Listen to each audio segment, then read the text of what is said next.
पालमपुर गांव में रचना रहती थी। रचना अपने छोटे बेटे रमेश के लिए लड़की ढूंढ रही थी। तो बताइए रचना बहन, आपके लिए कैसी बहू देखूं? देखो भाई, साफ सीधी बात है, बहू एकदम मॉडर्न और इंग्लिश बोलने वाली होनी चाहिए। जब भी वो बोले उसके मुंह से पटर पटर अंग्रेजी ही टपके। और वो बिल्कुल भी मेरी बड़ी बहू जैसी नहीं होनी चाहिए, जिसे कुछ न होता हो। दरअसल रचना की बड़ी बहू लक्ष्मी बस सिर्फ 5वीं तक पढ़ी लिखी थी और ज्यादा अंग्रेजी नहीं जानती थी। लेकिन क्योंकि वो बड़े बेटे पुनीत को पसंद थी, इसलिए रचना को उसे अपनी बहू बनाना पड़ा। कुछ दिन बाद रिश्ते वाली रचना से मिलने आती है। रचना बहन, अब तो आप खुश हो जाइए। मैंने आपके लिए 3 गांव दूर एक लड़की देखी है। सुना है पटर पटर अंग्रेजी बोलती है। 12वीं तक पढ़ी लिखी है और पटर पटर अंग्रेजी भी बोलती है। इससे तो मिलना ही पड़ेगा। अगले दिन रचना रिश्ते वाली के साथ लड़की देखने जाती है। भाई, ये है रचना, अपने बेटे रमेश के लिए आपकी बेटी नंदिनी को देखने आई है। ये मेरी बेटी नंदिनी है। नंदिनी बेटा, अपने बारे में कुछ बताओ। I Nandini, how do you? Very much thank you. वाह, मजा आ गया। वाह, बहुत बढ़िया। तो भाई रिश्ता पक्का। मुझे मेरे बेटे के लिए ऐसे ही पटर पटर अंग्रेजी बोलने वाली लड़की चाहिए थी। अब रचना को खुद तो अंग्रेजी आती नहीं थी, इसलिए नंदिनी की टूटी फूटी अंग्रेजी भी उसे कुछ पल्ले नहीं पड़ी। बस 2-4 अंग्रेजी के शब्द सुनकर उसने रिश्ता पक्का कर दिया। रमेश और नंदिनी की धूमधाम से शादी हो जाती है और शादी के बाद नंदिनी की मुंह दिखाई होती है। तभी रचना बहुत अकड़ कर कहती है, ये है मेरी बहू नंदिनी, बहुत फर्राटेदार अंग्रेजी बोलती है और 12 क्लास तक पढ़ी है। You happy? I very much happy. You bloody fool, I am best good. देखा, बहू ने क्या फर्राटेदार अंग्रेजी बोली है। वाह रचना, तेरी बहू तो कमाल की है। इतनी अंग्रेजी तो मैंने आज तक नहीं सुनी। चल बहू, अब इसका मतलब भी बता दे। ओहो मम्मी जी, सब गवार ही है। कोई नहीं बेटा, बता दे बता दे। मैं कह रही हूँ, आप लोग कैसे हैं? मैं बहुत अच्छी हूँ। मैं अंग्रेजी में आप लोगों की तारीफ कर रही हूँ। देखा, तुम लोगों ने बोलती है किसी की बहू ऐसी फर्राटेदार अंग्रेजी। समय बीतता रहता है। रचना की छोटी बहू नंदिनी उसकी लाडली बहू बन जाती है और घर के सारे काम सिर्फ बड़ी बहू के ही जिम्मे आ जाते हैं, क्योंकि उसे अंग्रेजी बोलने नहीं आती थी। अगले दिन गांव का मुखिया बहुत परेशान बैठा होता है। अरे क्या हुआ मुखिया जी, इतना परेशान क्यों बैठे हो? सब ठीक तो है? अब क्या बताऊं पवनेश, दरअसल परेशानी ये है कि सरकार ने एक अंग्रेज मैडम को हमारे गांव के निरीक्षण के लिए भेजने का फैसला किया। तो इसमें परेशानी क्या है मुखिया जी? परेशानी ये है कि निरीक्षण करने के लिए एक अंग्रेजी मैडम आ रही है और मुझे जरा भी अंग्रेजी नहीं आती। परेशानी की बात तो है मुखिया जी। अब बताओ मैं क्या करूं? मैं अंग्रेजी मैडम को गांव के बारे में कैसे समझा पाऊंगा? तभी मुखिया की बीवी कमला चाय लेकर आती है। अरे तो आप परेशान क्यों होते हो? वह पिछली गली की रचना अम्मा है ना? सुना है उनकी नई छोटी बहू बड्ढी फर्राटेदार अंग्रेजी बोलती है। आज शाम को ही चलकर उनसे बात कर लेते हैं। क्या भाग्यवान, तुम सच कह रही हो? हाँ जी, बिल्कुल सच कह रही हूँ। पूरे गांव में आजकल यही चर्चा है कि रचना अम्मा की छोटी बहू ट्रेन से भी ज्यादा तेज फर्राटेदार अंग्रेजी बोलती है। मुखिया जी और उनकी बीवी दोनों रचना के घर नंदिनी से मिलने पहुंचते हैं। राम राम जी, कोई घर पर है? अरे नमस्कार मुखिया जी, आज आप हमारे घर कैसे?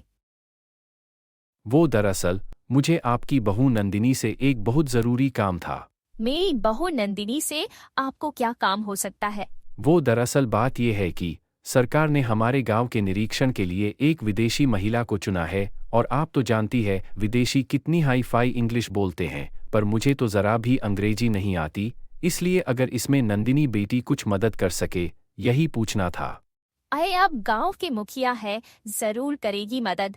अरे नंदिनी बहू देख, तुझसे मिलने मुखिया जी खुद आए हैं।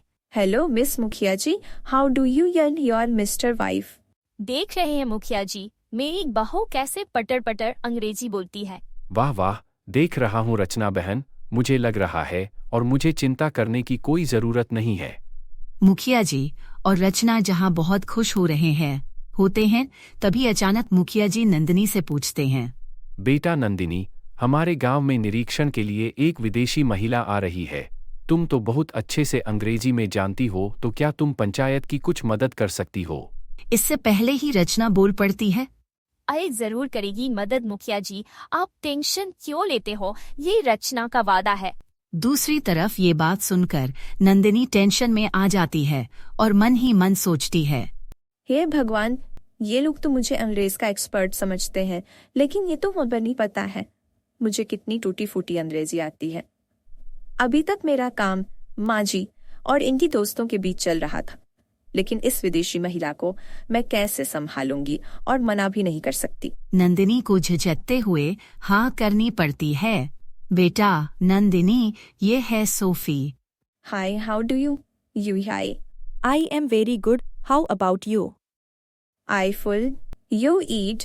जहाँ एक तरफ नंदिनी सोफी की बातें ढंग से नहीं समझ पा रही होती है, वहीं दूसरी तरफ सबको आपको लगता है कि वाह वह नई बहू तो कमाल है। बेटा नंदिनी, सोफी मैडम क्या कह रही है?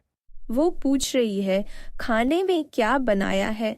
नंदिनी को खुद समझ नहीं आता, लेकिन वो मुखिया जी को कुछ और ही बता देती है। अच्छा, तो मैडम जी को भूख लगी है। बेटा उनको बता दो कि खाने का पूरा इंतजाम है। You eat, I eat, sub it's not worry. You are talking about food. I am not hungry. मुखिया जी, पहली बार गांव में इतनी अंग्रेजी सुनी है, मजा आ गया। सब खाना लगा देते हैं। नंदिनी, बेटा मैडम को कहो खाना शुरू करे। Eat yo, gura much good, eat yo. Thank you. I am not hungry. मुखिया जी की बीबी अंग्रेजी मैम को जबरदस्ती ढेर सारा खाना खिला देती है। Okay, because of all of you I eat. Now I want to do the survey. Nandini, बेटा क्या कह रही है ये? ये सोना चाहती है। अरे चलो सब बिस्तर लगाओ जल्दी से, मैडम जी को नींद आई है। You sleep. I am not sleeping.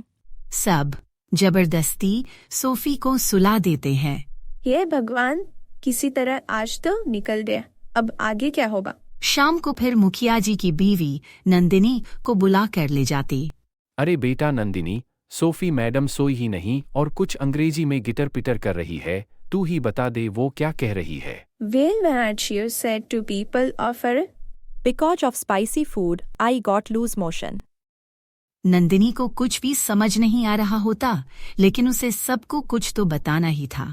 अंग्रेजी मैडम कह रही है कि उन्हें और भूख लगी है।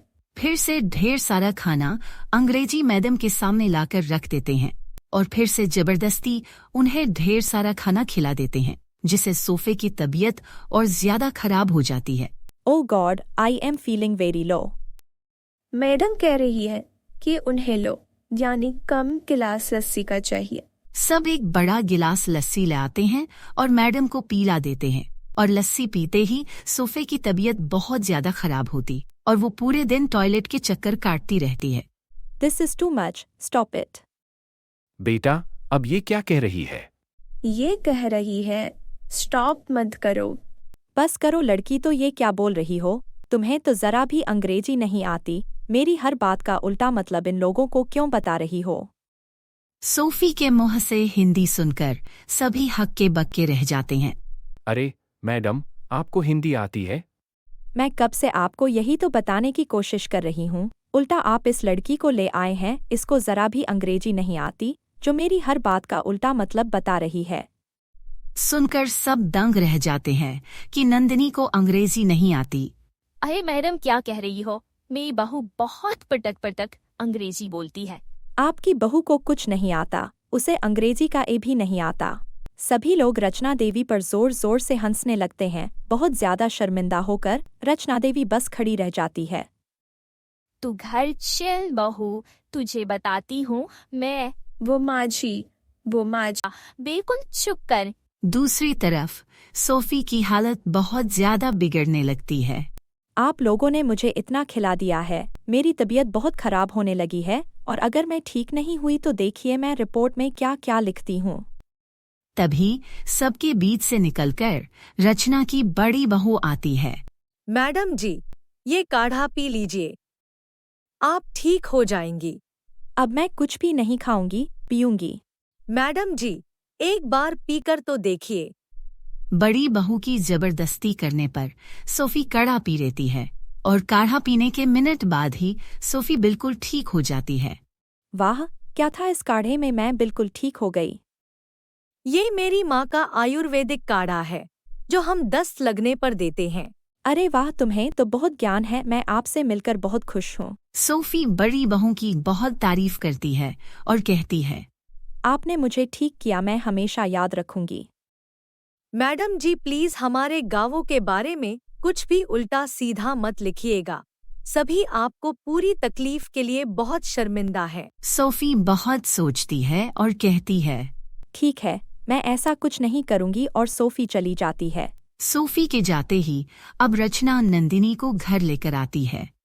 तो तुझे कोई पटर पटर अंग्रेजी बोलनी नहीं आती, तू मुझे आज तक बेवकूफ बनाती आ रही थी। वो माँ जी, मैं वो चुप कर। आज तक मैं अपनी बड़ी बहू को बेकार समझती थी, पर आज पूरे गांव के सामने उसी ने मेरी इज्जत रखी और तूने मेरी इज्जत को मिट्टी में मिलाकर रख दिया। मुझे अपनी गलती का एहसास है। हमें अंग्रेजी को नहीं, इंसान को देखना चाहिए। कुछ दिन के बाद रचना पूरी तरह बदल जाती है और अपनी दोनों बहुओं में कभी फर्क नहीं करती।